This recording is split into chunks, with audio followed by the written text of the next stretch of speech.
This is Daily Blast Live. We're talking about what you're talking about. You all ready for this? Mm-hmm. Dun, dun, dun, dun, dun. This is a sham. No. Y'all, just stop. Get real. Welcome to DBL. We're so grateful you all are joining us. We have Lindsay, we have Al, we have do. Tori. What's going on? Hey. What's going on with you guys? Good weekend? Excellent. Yes? Just chilled, yeah. Chilled? The best kind of weekend. Yeah, It was. So for sure. underrated. It is the best. I went to Boulder again. I think I'm becoming a Boulder, right? Ooh. Does that mean more than 3 times? that It's you- like 4. Okay. I'm like, it's like I grew up here. I'm a native. All right, over the next few weeks, kids across the country are heading back to school. But this year, thanks to high inflation rates, lots of parents and grandparents are struggling to get kids geared up for school. On average, families are spending more than, get this, $800 this year. But this leaves a lot of people having to make hard choices to be able to afford that. So does the back to school season seem more out of reach for people? And remember, it's not just for parents. Teachers, this is my biggest concern. Teachers are spending more getting their classroom ready for kids. Our executive producer has a daughter who's a teacher. We love teachers. Shout out to teachers. She just spent a couple $100 fixing up just to welcome people back to have, so it's not like a start classroom. Al, you have some kids going back to school. How do you feel? I do. Well, just quick funny story. When Michael Dean, our executive producer, was like sending your back to school pics, I sent him a picture of myself because Yeah. he thought, so this is me going back to school. I don't know if we have that. That's me. I said I look like don't I look like the Prime Minister of Barbados kid? Like I go to a private school in the islands. How did you find that exact? Like, I would not even know where to search for a back to school with a book bag photo. Google Photos, and you just put your face in and it'll find it. But then I understood the assignment, and here's my daughter going. That's your actual kids. Yes, this is my actual. see. That's my actual child. Oh my Yes. God. Sophomore wow. year. So yes, it's She's so yeah, big now. She's such a grown woman now. and yeah, she's excited to go back to school sophomore year, and just like really, Lindsay, she kind of lost. She really lost middle school, if you want to take it there. fair. So it's so interesting to see how excited they are just to be around each other again, and that's something we don't think about as an adult. It's just like the day-to-day with your friends. I know. I always think about if that was my senior year during the pandemic at any point, how frustrated I would have been because how much of an impact those small things when you look at the history of your life Your prom. really matter. But there's a big deal. Like, it does matter. So, and I actually had a long conversation with my friend who is an administrator in D.C., and she was saying that her school district is struggling to actually get teachers in, and several other people that she knows is struggling because of all the things that we always talk about, the pay, and then buying your own supplies, and then the fact that how much kids are behind because of the 2 years of the Fair. pandemic. And you know, if they didn't have the parents that could sit with them and teach them the programs to the way that they needed to without having a school administrator next to them, they kind of fell behind. And so there's a lot of different struggles that come with being a teacher of, let's say, an 8th grader with a kid that was homeschooled basically for 2 years and was not used to that and didn't have the proper tools to do it right, because we all were learning as we were going during the pandemic. That's true. I forgot that like a generation is like 2 years somewhat behind, not behind, but No, not you can fully say it. right. We can say it. Socially, Behind. productively, Yeah. right. And then also, don't forget the teachers now, they should be armed, which is also crazy on top of all that. Schools across the country are reopening this year with a big focus on security, as I was saying, especially after the deadly shooting in Uvalde, Texas. Speaking of which, an Oklahoma mom has gone viral on TikTok. She's getting her 5-year-old ready to start kindergarten with a bulletproof insert to his backpack and at-home training drills. Take a look at this. Teacher calls over the intercom, says this is not a drill. Everybody go in the corner and be really quiet and still. What do? You don't have time, be really quiet and still. Now show me how you use your bulletproof backpack. If a teacher says, Weston, you don't need your backpack, let's get in the corner. I say, no, I need it, it's bulletproof. Oh my gosh. Can we just take a second? I think we just did. I mean, this is, I remember we did a story about those bulletproof backpacks. Yeah.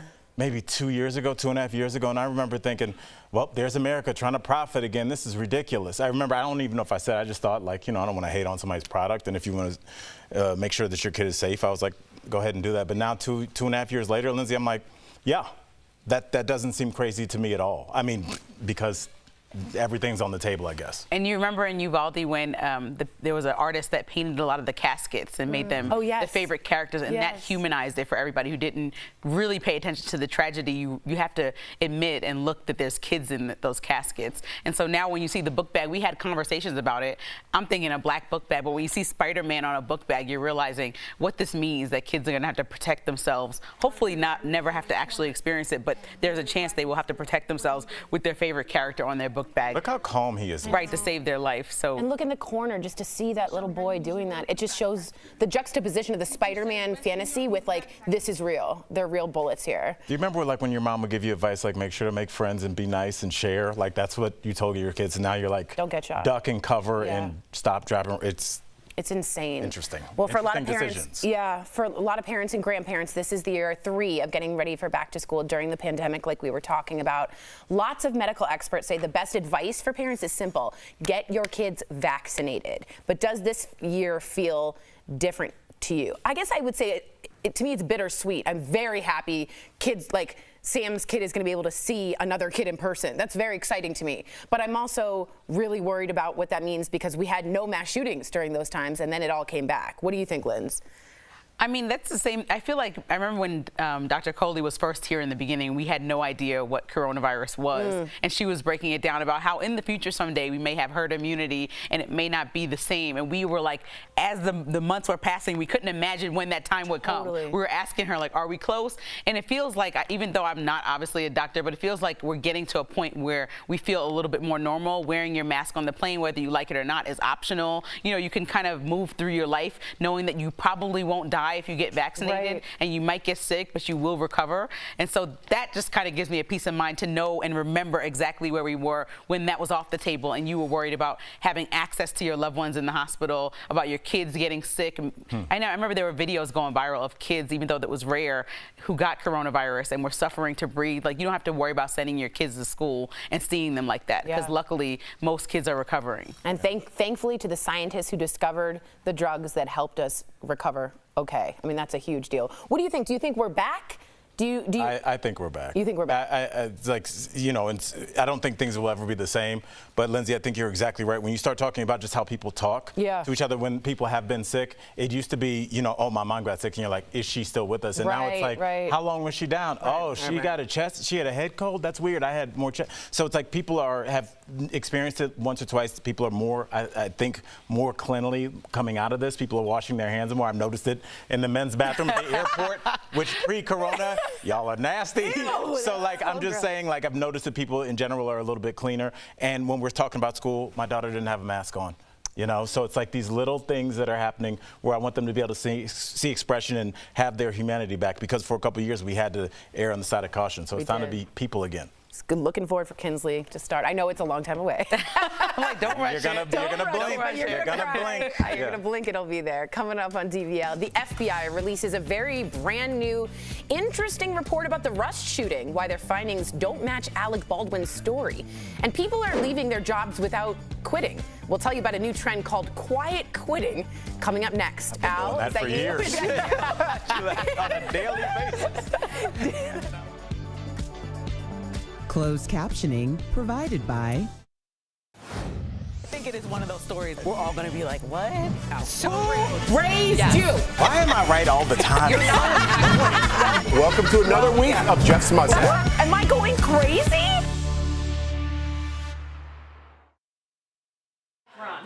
So you were worried about the back to school? Yeah, because first of all, I don't have children, and I was like, what am I going to say? And second, like, it's hard for 3 beats to go.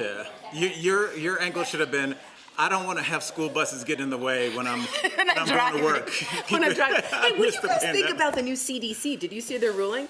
If you have COVID, whatever. Yeah, you'll be fine. They're like, you don't need to quarantine. You don't have to wear a mask. You'll be fine. Yeah, it'd be nice. Like, put a mask on. I was like, CDC is like giving up. I don't know if y'all. I was thinking immediately when we started doing the back to school story and people spending $800.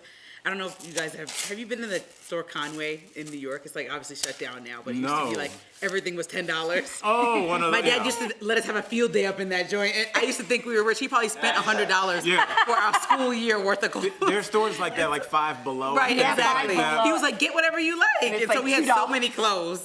You're like, we It are was rich. ridiculous. Did you guys care about your Trapper Keeper, your binders? Like that was important. Stickers, those were important to you. Those probably cost more than the clothes. Yeah. Oh, I'm sure they did. yeah, Especially once they got popular, for Yeah. sure. And then one year, everyone wore gray sweatpants and those Adidas soccer shoes, those black and white Adidas shoes. Oh, yeah. The shell Sambas. toes? Oh, the Sambas. And if you didn't wear the Sambas, you are not okay. Yeah. And those are But it's different for kids now. Like the things that the kids have, I'm like, come on, man, I am trying to afford that. I know. Like, what do you come and take? Yeah, exactly. I'm so confused. Like, we were okay with like Von Dutch or something. And that was still, like, and that was high end. I went if you to had a job in high school. I went to Elijah's 8th grade graduation, and I was just like, these kids are put together. Yeah. Like I remember, we looked ridiculous, huge awful. shirts, weird ties. Awful. These kids Big are like, I would wear that. Yeah, and they're like tucked in. I had like hair, hope, dignity.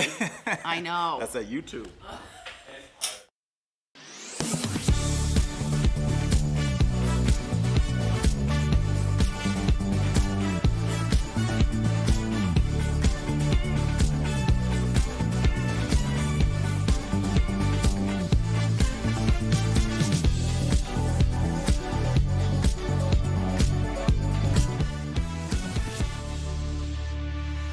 All right, some burnt out employees. Welcome back, first of all. Okay. Welcome back. Start yelling at them immediately. Listen to me.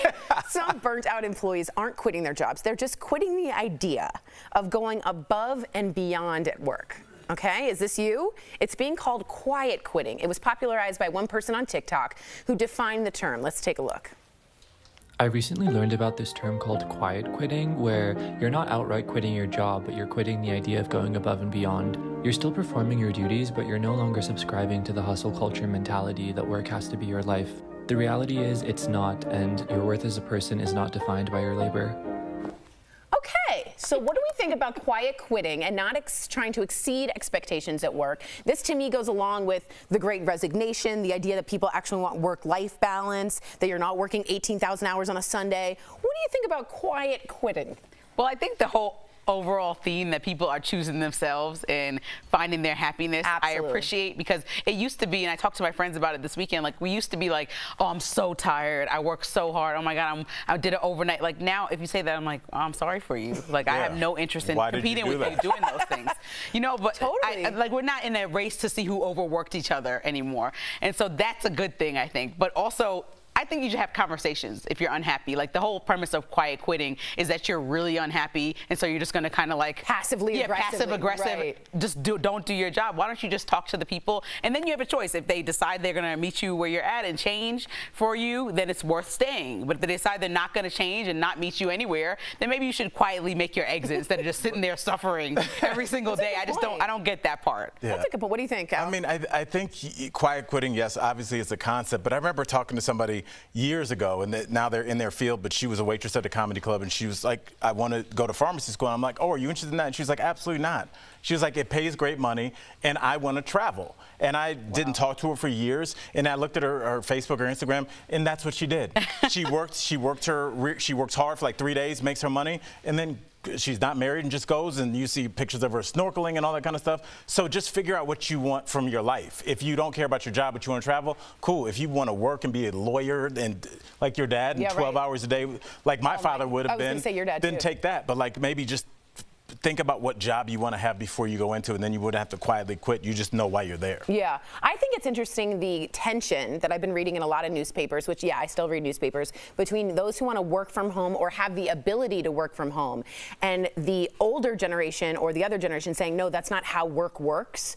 And my dad said to me, it's sad, they're never going to meet anyone at lunch, just a random colleague. And I'm like, no, but they're going to get vitamin D, they're going to be able to go outside, so there's pluses and minuses, and I do think it's a generalized thing. But you're right, this person seems to be just talking about passive aggression, right? Right. Yeah. Like, even if you don't, I don't think everyone has to love their job. I mean, if you go to work every day energized at the thought of walking through the door. Right. But I do think that you should go there and actually be happy with your 8 hours, 4 hours, 14 hours that you spend your day. Right. Find something you can appreciate. Find something that you can appreciate at least the part that you're doing. So even if you make a ton of money 3 days a week to travel the rest, like at least appreciate your time, because those are real hours in your life that you don't get back. You're Yeah. exactly Part right. of your life. It's all about priorities. What do you want? And I love my career and ambition, and so like for me, that was number one. Oh, I didn't know if you were mimicking typing. Maybe that's why you're a talk show. You're like, Typing. I kept typing like this and I kept being fired. They said, don't come in anymore. All right, let us know how you guys feel. It's a tough, tricky, nuanced conversation, but if you're quietly quitting out there, please write us, because I know you're watching and not doing your Sorry, work. are you quietly quitting right now? No, I get everything. Coming up on DBL. New reports on what really happened on the set of Rust. The new evidence the FBI is pointing to after the break. Doesn't look good for Alec.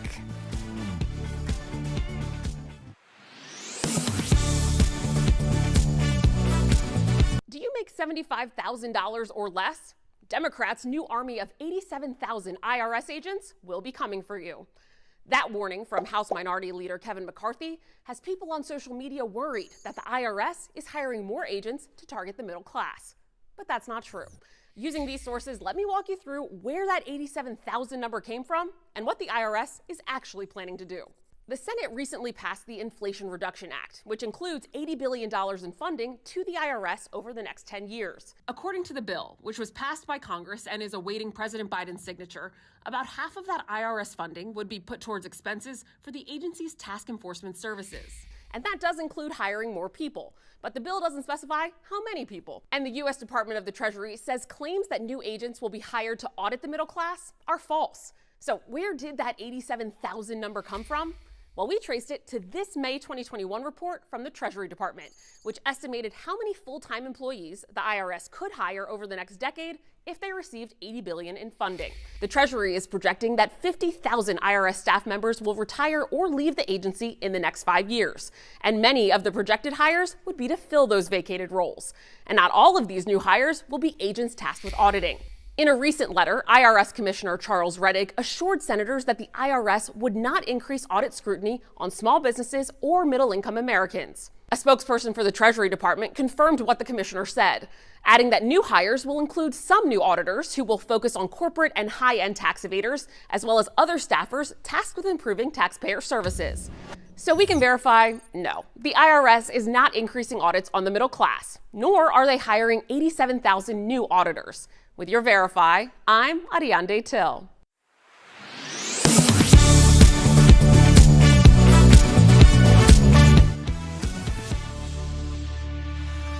Welcome back. There's a new development on the fatal shooting on the Rust set, if you remember that, involving Alec Baldwin. So according to new FBI forensic report, the gun Alec was holding when he shot cinematographer Helena Hutchins could not have gone off without him pulling the trigger. This absolutely contradicts an earlier statement Alec made where he said he never pulled the trigger.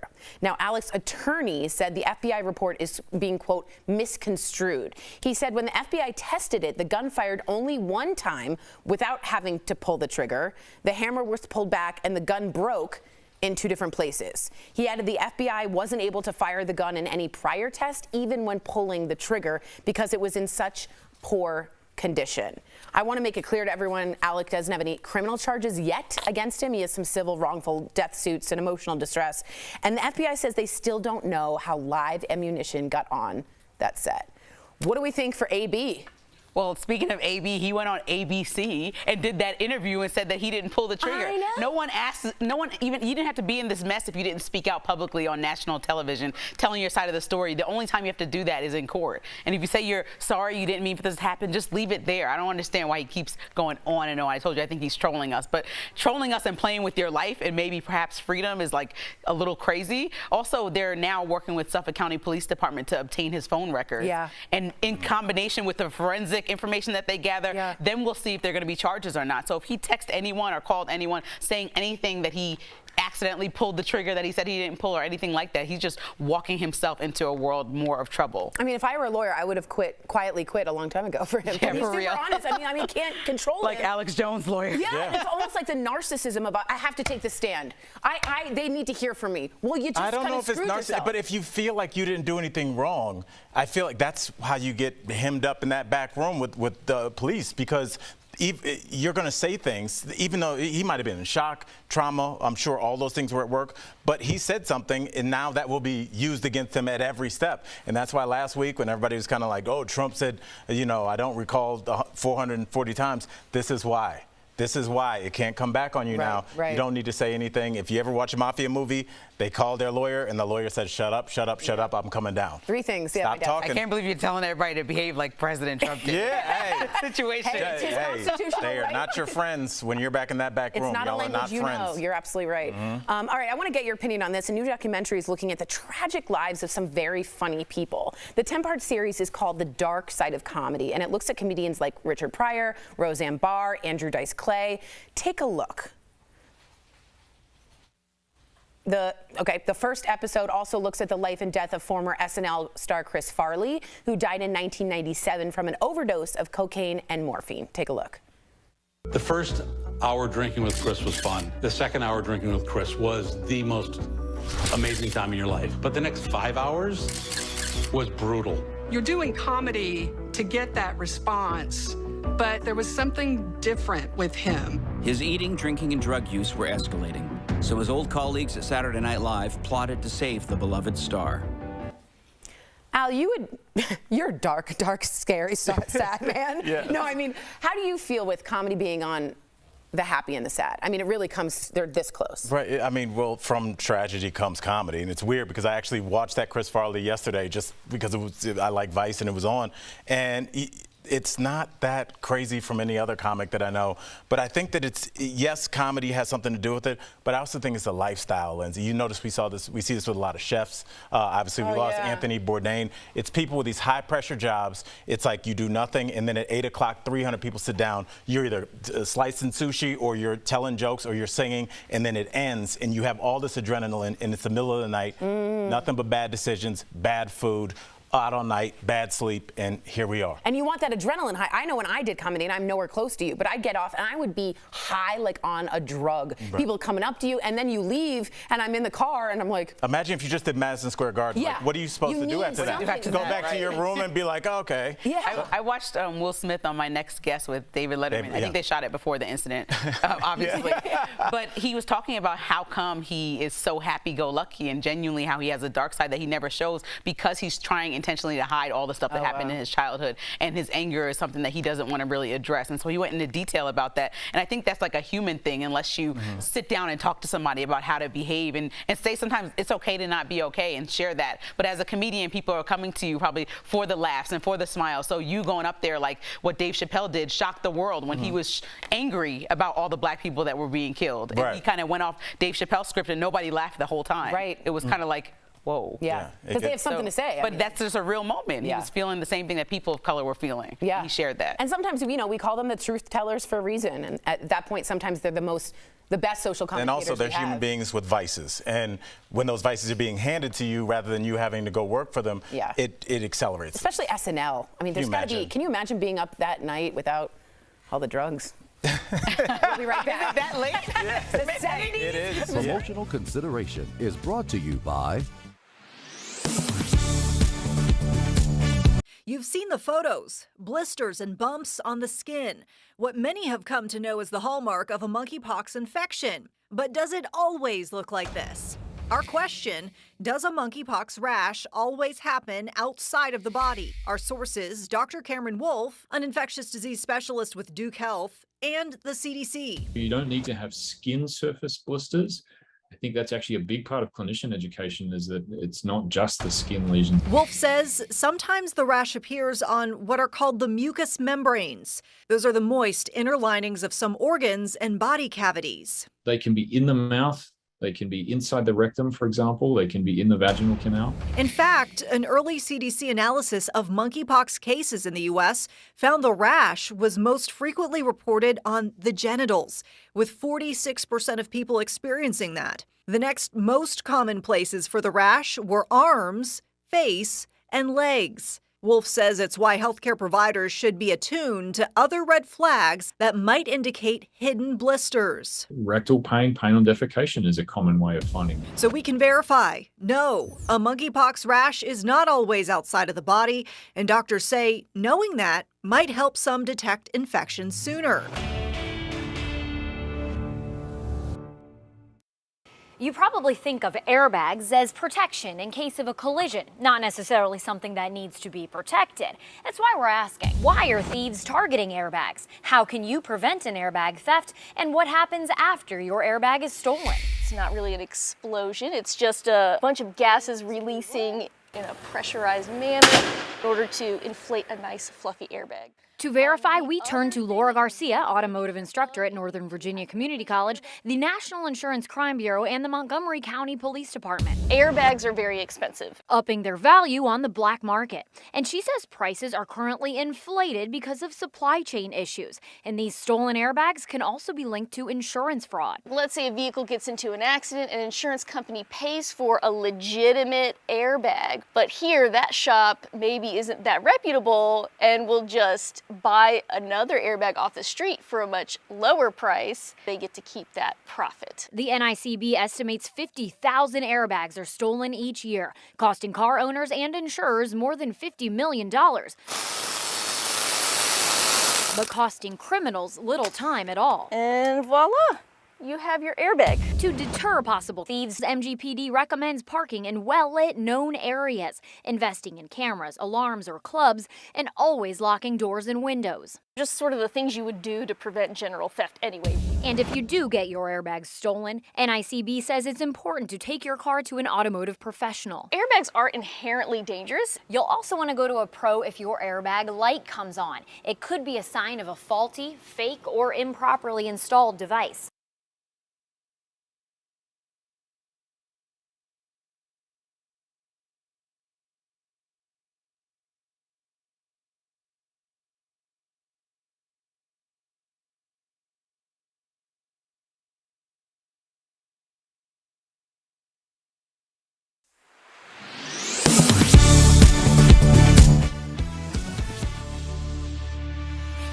Welcome back. Hello. I love doing that for Adele every time. Okay, You did Adele. that for her? Yeah. She doesn't appreciate it. She hates it. Adele could not help but gush about her boyfriend, Rich Paul. In a new interview with Elle UK, Adele declared she has never been in love like this. She says looks good. She looks real I can't, good. sorry. She says she's obsessed with Rich, will definitely marry him, and definitely wants kids with him. Wow. Okay. Adele and Rich have been dating since last summer. Earlier this year, she and Rich bought Sylvester Stallone's Beverly Hills mansion for around $58 million. Adele also put any rumors that she's engaged to rest and said that she wears these giant rings because she likes high-end jewelry. On your left hand, on your ring finger. You're not buying it? I mean, she might be engaged, but also like I appreciate I feel like you should do whatever you like. Some people are literally like, you're not seeing my man on social media until their wedding day. Totally. And I appreciate that. And then some people are like, this is my husband, period, get over it. And then they get married, or then they don't. But that's what life is about. Is she rushing it a little if she's not rushing? engaged? They bought a home together. They have all these investments together. They're in this thing. Yeah, that's true. So they're going to be having a hard time getting out of all the different agreements they made. Call a $58 million mansion a home. Like, I live in a home. They bought a hotel together. A chateau. Yeah. A chateau. They bought a palace. What do you think about talking about your relationship? Like, I'm very private about mine. That's on purpose. What do you feel about people who are really gushy? I think it's okay. I mean, it's like, if that's how you feel, we can't always talk about the bad stuff. I think it's good. She's in love. Have at it. She's in love. DBL's new every day. Bye, guys. We're in love with you.